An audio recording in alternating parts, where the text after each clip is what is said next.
ফেনীর সীমান্তবর্তী উপজেলা পশুরামে বিএসএফের গুলিতে মোহাম্মদ মিল্লাত হোসেন নামে এক বাংলাদেশি যুবক নিহত হয়েছেন। এ ঘটনায় আফসার নামে গুলিবিদ্ধ আরও একজন গুরুতর অবস্থায় ফেনী জেনারেল হাসপাতালে চিকিৎসাধীন রয়েছেন।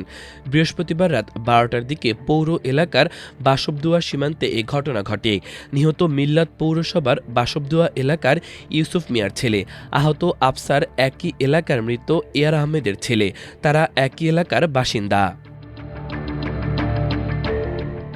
বিজিবির ফেনী ব্যাটালিয়নের অধিনায়ক লেফটেন্যান্ট মোহাম্মদ মোশাররফ হোসেন ঘটনার সত্যতা নিশ্চিত করেছেন। তিনি জানান, সীমান্তের ক্রসলাইন অতিক্রম করে ভারতে ঢুকে পড়েছিল তারা।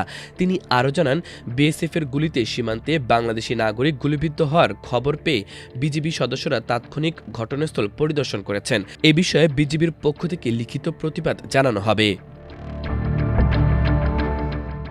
জানা গেছে, বৃহস্পতিবার রাত 12টার দিকে বাসবদুয়া সীমান্তের কৃষি জমিতে মাছ ধরতে যান মিল্লাত ও আফসার। এই সময় সীমান্তের 2164 নং পিলারের কাছে ভারতীয় বিএসএফের 43 ব্যাটালিয়নের আমজাদনগর ক্যাম্পের সদস্যরা তাদের লক্ষ্য করে গুলি ছোড়ে। এতে গুলিবিদ্ধ হন তারা। স্থানীয়রা তাদের উদ্ধার করে পশুরাম উপজেলা স্বাস্থ্য কমপ্লেক্সে নিয়ে গেলে অবস্থার অবনতি হওয়ায় রাত 1টার দিকে তাদের ফেনী জেনারেল হাসপাতালে স্থানান্তর করা হয়। সেখানেই মৃত্যু হয় মিল্লাতের। হাসপাতালের চিকিৎসক তার মৃত্যুর বিষয়টি নিশ্চিত করেছেন।